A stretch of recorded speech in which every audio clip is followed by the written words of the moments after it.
brought down at the 21, just shy of the 20 in the red zone.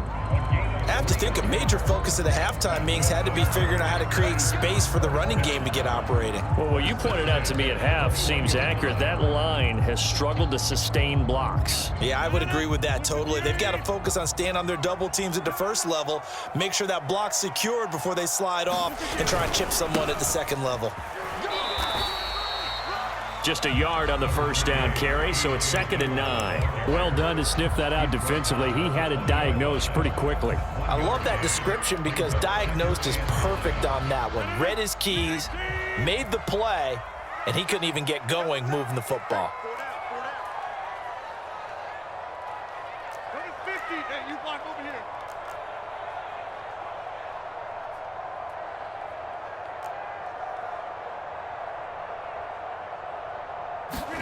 On 2nd and 9, Rodgers.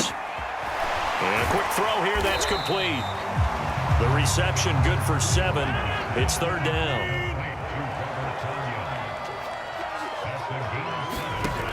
Rodgers going to throw.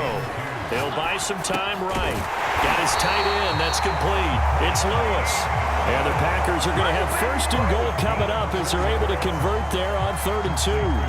And in a lot of ways, that catch is expected. Red zone presence, and that one was realized there. You've got to find your tight end in that situation.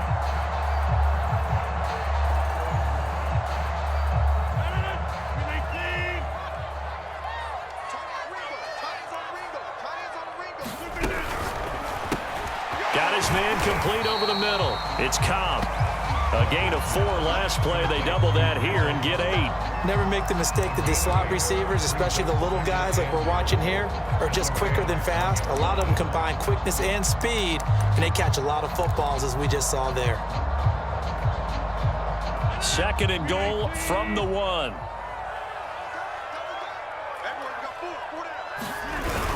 They're going to go with a tight end here on the running play. And he is not going to get in as the big bodies stop him at the 1.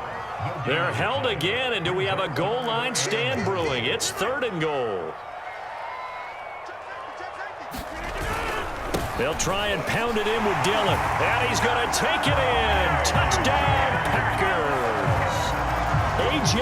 Dillon punching it in from a yard away. And once again, the Packers, they're back out in front. Hard to argue with that being their best drive of the game so far as they use the running game to get them into the end zone. Couldn't agree more, partner. Prior to that drive, they sputtered a little bit, but it looks like they found the formula. I would expect them to go back to that more and more as this game develops. Crosby with the extra point, and the lead is now 14-10.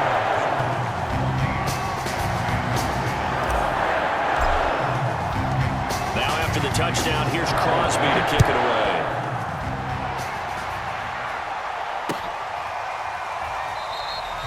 And he'll just take a seat, and the drive will begin at the 25-yard line.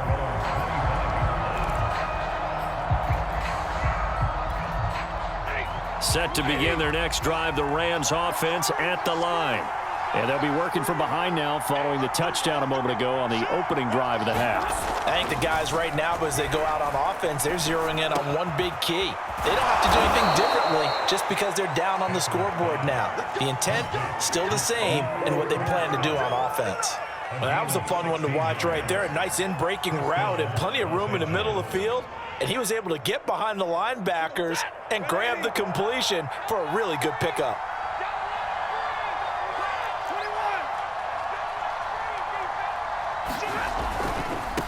Now a handoff as they run left side. And able to work about 5 yards out of this as he's taken down up near the 47. Nice satisfying run on first down for the offense, picking up 5, which means defensively, the thought process is entirely different. You don't want to panic, but at the same time, you're saying to each other, we've got to tighten this down. We can't give up gains like that.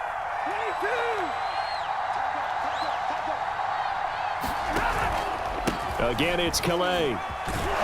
And he'll be brought down on what's going to turn out to be the final play of this third quarter. We have played 3 quarters. We'll return with more after this break. You're watching the NFL on EA Sports. So into Packer territory now. Here's 1st and 10 at the 46.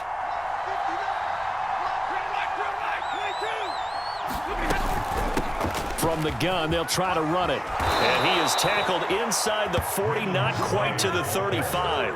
108 yards rushing for him now as he has been tremendous all day long. Oh, that's one to warm the hearts of all those old school football players, isn't it? Tough, hard, gritty run, got behind his pads, bowled over a few people. Look at that one, right up the gut. Saw it through 3 quarters, no reason to lighten up now. They'll run on 1st down. Akers. Give him 5 on the carry there, and it'll be 2nd down. Brandon, 5 yards on that run. Let's get back to the huddle and make sure if you're a back, you spend time with your offensive line and give them credit. Hard to move those 300-plus pounders at the line of scrimmage, and they did for a significant chunk of yardage.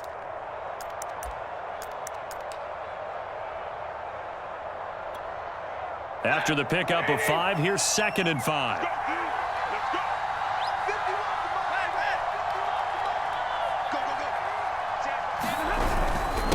And he'll give it here to his running back. And he'll get about 3 as he's brought down to the 28. Let's give a lot of credit to the offensive line. They've been able to move the ball really well on the ground the entire game. And while that wasn't a huge one, that's okay. They'll take them in short, steady bursts. This is 3rd and 2. Maybe the biggest play in this football game.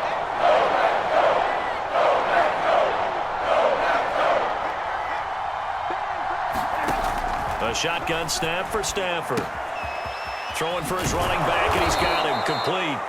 And he is going to have a Rams 1st down by about a yard as they're able to convert on 3rd and 2. Well, they certainly had success throughout this contest, getting him the ball in the passing game, and there he picks up another 1st down. Whatever they saw going into this one, they've been able to capitalize on it, and no adjustment has been made to take it away.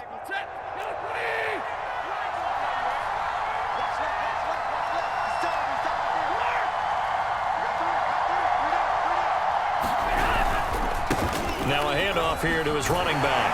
And he'll maneuver his way forward for about 4. 2nd and 6. Oftentimes we praise an offense for their variety of being able to hit people with the run in the pass, but in this game, how about what we're seeing from the safeties? They are all over the field. Doesn't matter if they threw it or if they're trying to run it. I don't think we've ever awarded an MVU, most valuable unit, but you're right, it might go to them in this game. I like that, MVU. Well done.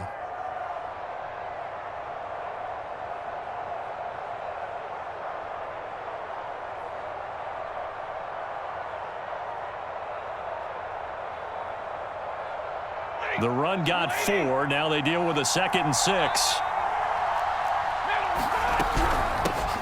Hands it off out of the gun. And brought down, but not before they get it inside the 10 to the 7. And now, defensively, they're going to burn their 1st timeout. Remember, they get an extra time built in coming up here shortly at the 2-minute warning. Only way to get the lead here, of course, with a touchdown. And that's what they're gunning for on 1st and goal. And here's a handoff out of the gun. And maybe a measure of revenge there. He's had his way in this one, but this time they get him behind the line.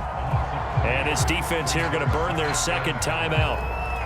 But you can also factor in another timeout that they'll get when the clock stops at the 2-minute warning. So they get pushed back to the 11, and here's 2nd and goal. And they'll run on the inside handoff. And here he'll get it down to the 7. And now here comes the 3rd of their timeouts defensively. So they'll be left with only the 2-minute warning to stop it from here on out.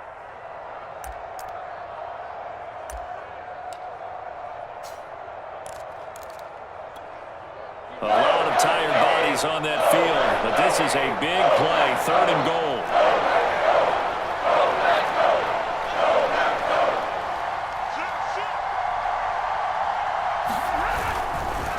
They'll run here on 3rd and goal, and they'll be driven back here, losing yardage to the 9. That'll back them up 2 yards and also bring up 4th.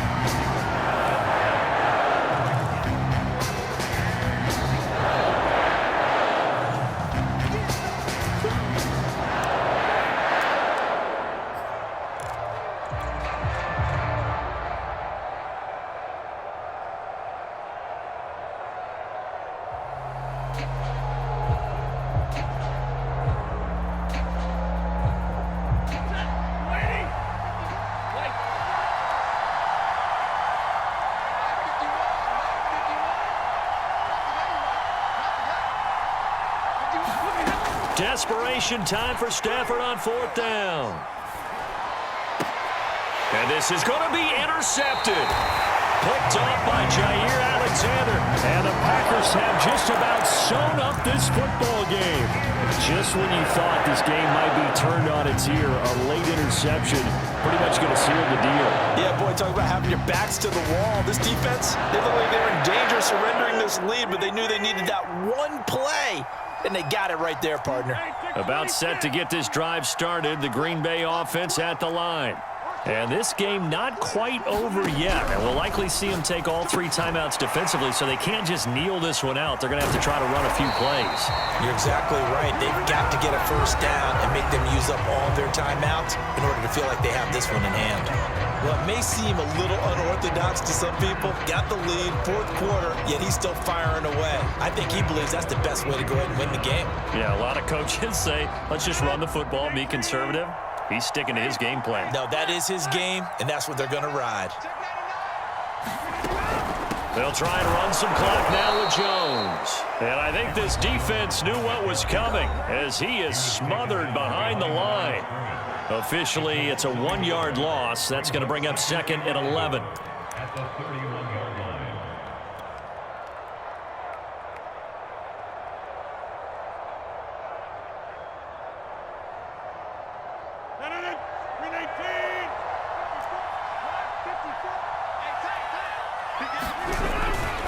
They'll go again to Jones.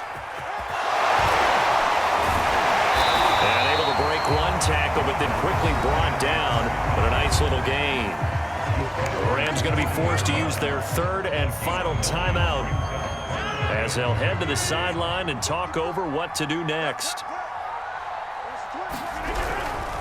They'll try and run for it with Jones. And this will be a Packers first down as he's got this up to the 45-yard line. Brandon, they're still in the lead, but momentum's certainly been going the opposite direction. So to me, that's a really important pickup there on 3rd down. Try and regain some confidence, and you're right. They need to stem the tide a little bit. That certainly helped. Right there, 54, right there, 54 miles. It's going to be a long day. It's going to be a long day. Check, crunch, crunch, crunch.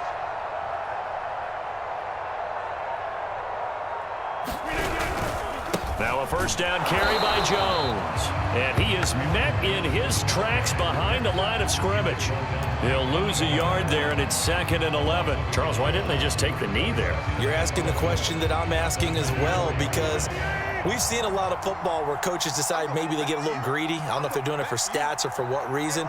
We've seen it happen in college. And how about in the NFL? The miracle of the Meadowlands. All they had to do was take a knee and the game was over. The Giants ran it one more time. Ball popped free. Philadelphia picks it up and wins the game. What year was that? 1978. I think it was in November. Rodgers will take a knee here, and that should be all she wrote. I don't know about you, partner, but watching them take the knee there and finish this one off, I feel like I'm going to be sore tomorrow. This was one bruising affair. Low scoring, but my kind of football. Not a work of art, but maybe in your world, a little bit of a work of art. You like the defensive side. I thought it was pretty. I can't help myself. I thought it was pretty. And it ends in a kneel down as the clock rolls down to zeros. So it's all over. A Green Bay victory. And it was their defense that really made the statement after the break. They pitched the second half shutout. Yeah, think about the team that just got vanquished. They did score in the second quarter. Do you think they thought at all that that would be their last points of the game? No, but what a second half. The adjustment, whatever they did in the locker room, it certainly worked. It certainly did, and you're exactly right. Whether it was an adjustment, whether it was just more focus on what they planned to do going in, whether they just played better, whatever it was, it all came together in the second half, and no points were allowed. That's a great way to close them out.